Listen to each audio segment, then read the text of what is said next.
Olá, seja muito bem-vindo ao Dev Pleno. Eu sou o Túlio Faria e hoje a gente vai continuar com a nossa série de vídeos sobre o Node.js.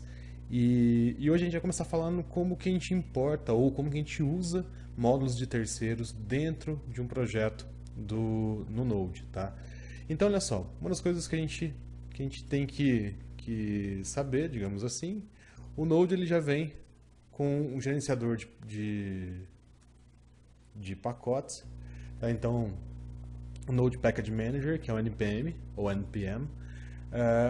O que é legal disso? A gente consegue gerenciar todas as dependências de pacotes através dele. Então, na verdade, o NPM ele é tanto um repositório de módulos, quanto também uma ferramenta que já vem instalada com o Node. Tá? Então, se a gente colocar npm-v, depois a gente já ter instalado o Node, a gente vai conseguir ver a versão. Como é a primeira vez que eu estou rodando, ele demora um pouquinho mais. Então, ó, minha versão do NPM 3.6.0. E o que é legal? Então, por exemplo, eu posso pegar aqui, eu quero usar um módulo que chama string. É meio estranho isso, mas esse módulo string ele tem algumas facilidades a mais aí. E aí que legal? Ele já instalou, tá, essa dependência para mim. Ele dá um warning aqui porque eu não tenho um package.json que descreve o meu projeto, mas tudo bem, daqui a pouco a gente vai criar um.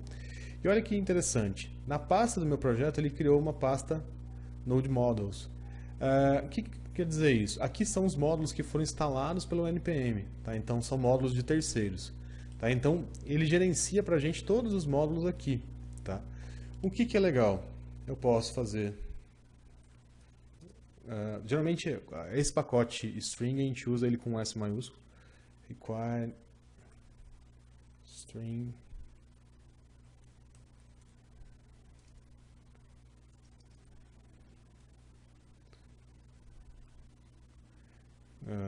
sei lá, vamos... E aqui a gente pode fazer usar replace all, por exemplo, que não tem nativamente no JavaScript.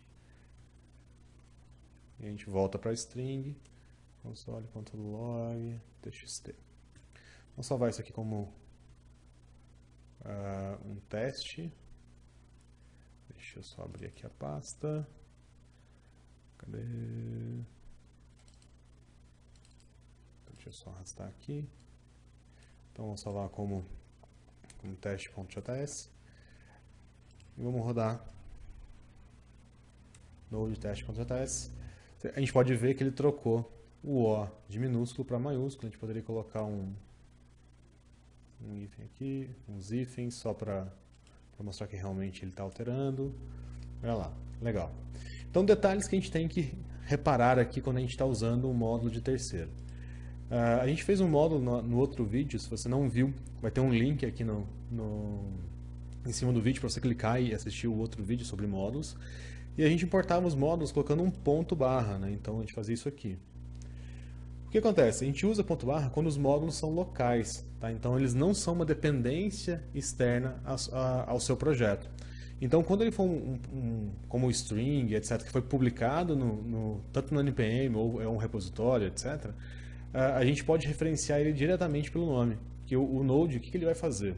Ele vai procurar primeiro no Node Modules da sua pasta aqui, e ele começa a tentar procurar, se ele não acha aqui, ele começa a tentar procurar nas pastas py. Né? Então, se eu tiver uma outra pasta, no caso aqui, por exemplo, Dev Pleno, e eu tiver um Node Modules lá dentro, ele vai tentar procurar lá dentro. Então, ele consegue ir procurando nos pys até tentar achar essa dependência. Se ele não achar, ele vai negar e falar que não consigo encontrar nada. Tá? Então, a primeira diferença, quando é módulo de terceiro, que a gente instalou via NPM aí, a gente não coloca o ponto barra. Tá? Então, essa é a primeira diferença crucial aí. Bom, aqui vocês perceberam que eu dei um npm install, e qual que foi o detalhe?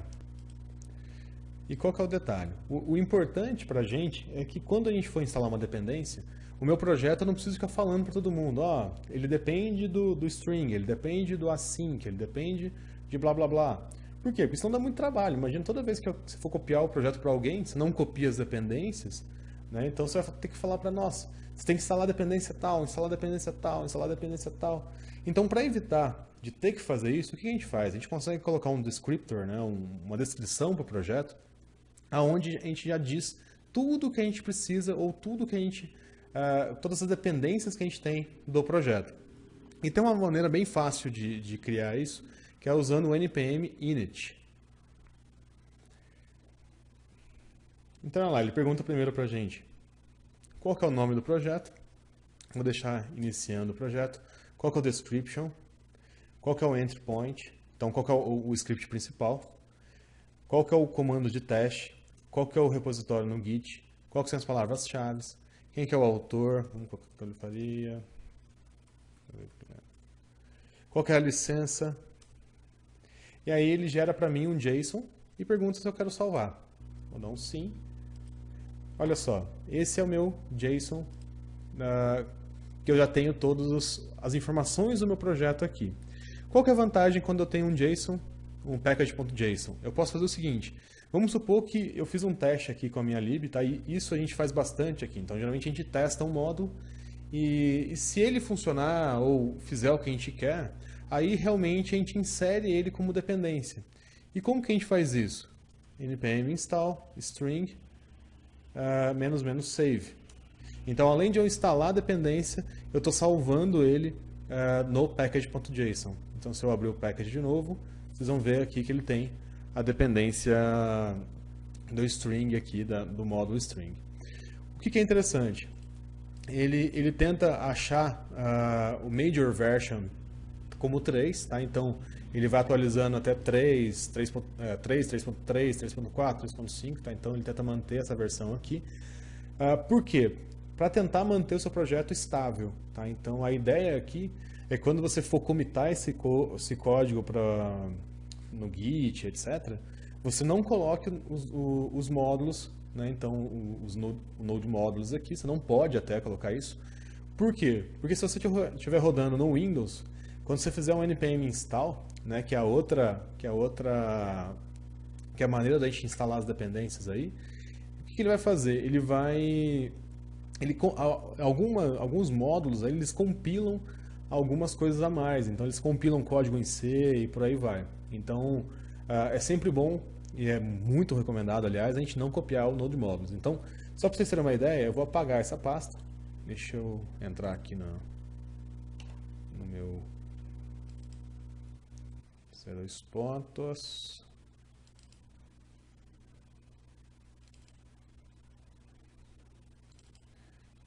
Então, olha só, eu vou apagar o Node Modules.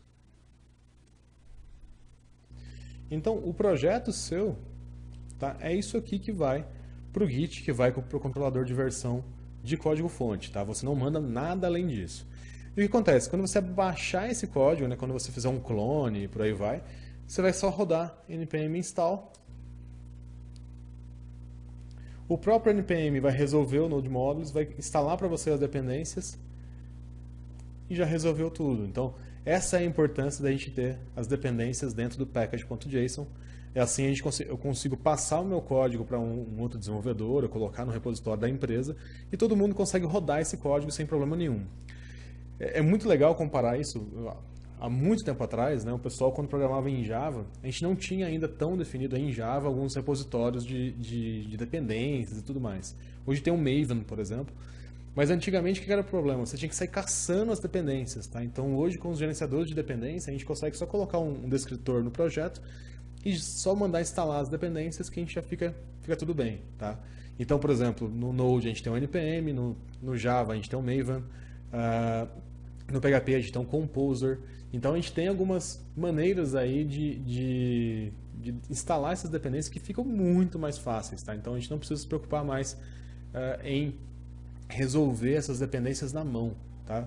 Porque antigamente o que a gente fazia, né? Principalmente quando eu fazia em Java, eu mandava uma pasta lib junto, né, com as dependências. Então aqui a gente não precisa fazer isso, tá? Porque a nossa aplicação em si é só o descritor da aplicação, que é o package, e os seus scripts aí, tá? Então assim seu projeto fica muito mais bem organizado, muito mais fácil e mais independente de plataforma, né? Já que você não tem módulos extremamente dependentes de arquitetura, tá? Porque se ele precisar compilar alguma coisa nativa ali, que acontece muito, tá? Tem muitos módulos no NPM que compilam algumas coisas nativas, não vai criar nenhuma incompatibilidade, por exemplo, em fazer no Windows ou fazer no Linux, etc. Só para vocês terem uma ideia, a gente roda hoje aqui na empresa praticamente todas as máquinas em Windows e todos os servidores em Linux sem problema nenhum, não dá diferença nenhuma, tá? Então a gente deixa para instalar as dependências no servidor, roda muito bem, tá? Então a gente não tem problema nenhum aí com esse tipo de configuração.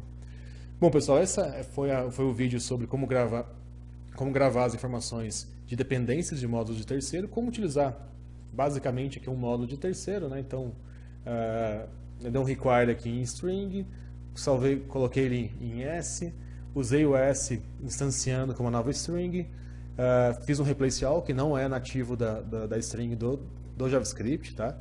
E converti de volta para a string nativa, coloquei em TXT e escrevi o TXT na tela, tá? Depois a gente vai fazer mais projetos mais elaborados, com mais funcionalidades, com coisas mais interessantes. Mais interessantes que eu digo, com coisas mais profundas aí, tá? Então, um pouquinho mais a fundo usando módulos diferentes, etc. Tá? Controlando o fluxo, coisas que realmente acabam dando um nó um pouquinho na cabeça aí, tá? Bom, pessoal, é isso. Não esquece de se inscrever no canal no YouTube, de curtir a gente lá no Facebook, manda seu e-mail para mim com suas dúvidas, etc. Fique à vontade para entrar em contato com a gente aí. Eu vejo você no próximo vídeo. Até lá!